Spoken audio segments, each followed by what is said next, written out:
السلام عليكم، مرحبا بكم فيديو جديد من قناتكم دوجانات. معكم خديجة. فيديو جديد بطبيعة الحال، وصفة جديدة. كما كتعرفوا فصل الشتاء على الأبواب، واليوم بغيت نحضر هذه الوصفة هذه اللي هي وصفة طبيعية وقوية جدا بالنسبة للأمراض اللي كيكونوا في فصل الشتاء. وكذلك نوريكم في الجزء الثاني ديال الفيديو كيفاش تستغلوا قشور ديال الثوم اللي كيشيطوا لكم، يعني ما نبقاش غادي ترميوهم.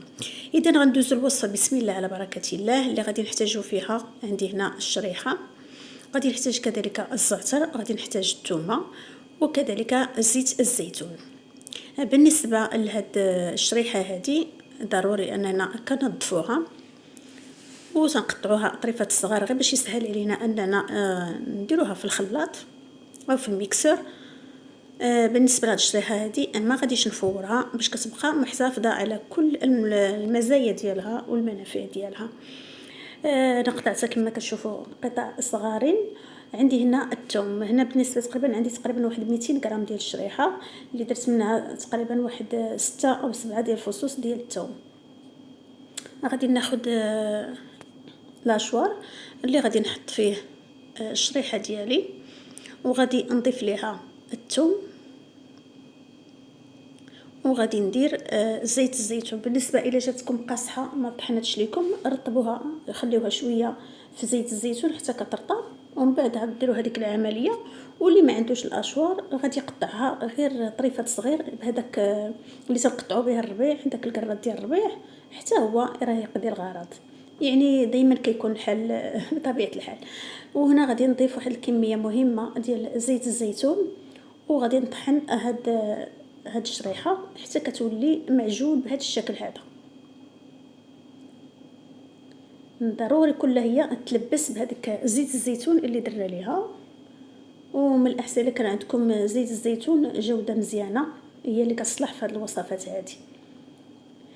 كما كتشوفوا هنا من بعد ما طحنا غادي ناخذ دابا داك الزعتر اللي عندي وغادي نحكو هكا بيديا بعد ما كنكون صهدته شويه غير باش يسهل عليا انه يتحك. تقريبا هنا عندي واحد المعلقه كبيره عامره ديال الزعتر بالنسبه لهاد الكميه ديال 200 غرام ديال الشريحه. اذا حاولوا ما ديروش كميات كثيره بزاف، يعني باش تناولوها ما تبقاش تشيط وتفسد لكم. هنا عاود كنضيف زيت الزيتون وغادي نبدا نخلط الزعتر. ونسيت بانني درت واحد شويه ديال الملحه، غير واحد الرطيق هكا، واحد الملحه قليله غير باش تبقى تصبر معايا مده طويله. هكا تنحركو دائما بواحد الملعقه خشبيه، تنحركو مزيان حتى كتندمج لينا هذوك العناصر اللي عندنا. اذا هكا كتكون الوصفه ديالنا واجده. غادي ناخذوا قريعات اللي كتكون كتسد مزيان. انا خديت هاد القريعات هادو في هذا الحجم الصغير، من الاحسن انكم ديروا هادو ديال الحجم الصغير. ملي كتحلوهم كتستهلكوا الكميه وبعد كتجبدوا وحده اخرى، عكس انكم الا درتوا شي وحده تجمعوها كلها في قرعه كبيره. بطبيعه الحال انا عقمتهم، يعني غسلتهم وشليتهم بالخل ونشفوا، خليتهم تنشفوا. وغادي نعمر. انا خرجت لي بالضبط هاد 2 قريعات، هاد 200 غرام خرجت لي 2 قريعات صغار.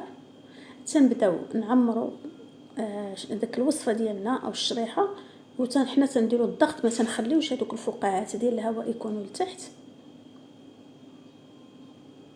وكنضغطوا باش حتى ديك زيت الزيتون كتطلع لينا الفوق وكتحمي لينا هذيك الشريحه اللي عندنا. وإلا ما كفاتكمش راه ضروري كتزيدوا شويه من الفوق باش ما كتفسدش لكم.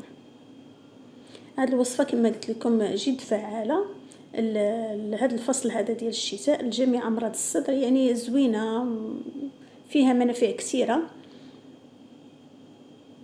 كلشي كيعرف المنافع ديال الشريحه ومنافع ديال الثوم كذلك، يعني ما يحتاج، يعني كلشي الحمد لله كيعرف هذا الشيء.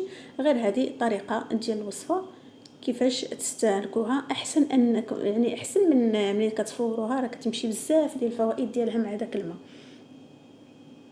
كما كتشوفوا داك زيت الزيتون راه هو طلع من الفوق. صافي هكا تنحتفظ بهم.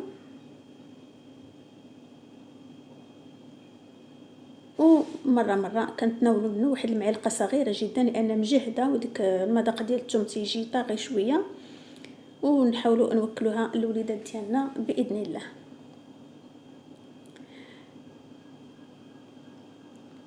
دابا ان شاء الله غادي ندوزو الوصفه الثانيه.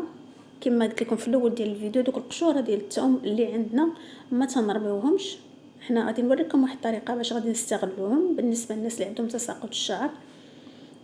هاد الوصفه هذه بغيت نديرها الشعر ديالي وبغيت نتقاسمها معكم. الا كان عندكم حتى القشور ديال البصله يمكن لكم تستعملوهم. انا هنا كانت عندي غير كميه قليله ديال الوريقات او هاد القشور ديال الثومه، وحتى دوك الطريفات اللي تيكونوا لاصقين في القناه حتى هما راه فيهم الفائده. كنديرهم في واحد القرعه اللي كتكون نقيه ديال الدجاج بطبيعه الحال. غادي نضيف لهم واحد 3 ديال الوريقات ديال الرند او ورق موسى، وغادي نضيف كذلك عويدات ديال القرفه، وغادي ندير واحد ملعقه صغيره او راس ملعقه ديال البودره ديال القرنفل. ما تنكثروش بزاف، ولا ما توفرش عندكم هاد المطحون هذا ديروا غير واحد 4 أو 5 الحبات ديال القرنفل. صافي هنا غادي نضيف عليهم الماء الغليان.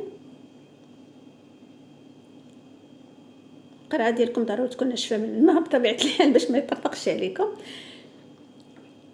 وغادي نكب على هذا الخليط كله. هو انا هنا ما عمرتش القرعه لان الكميه اللي كانت عندي ديال القشور ديال الثوم كانت قليله، وبغيت هذاك بغيت يكون عندي المركز ديال هاد العناصر كلها، هي داكشي علاش انا ما عمرتش حتى الفوق.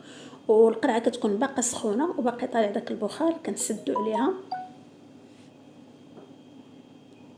وكنحتفظوا بها في واحد الباكار بعيدا على الضوء 48 ساعه تقريبا حتى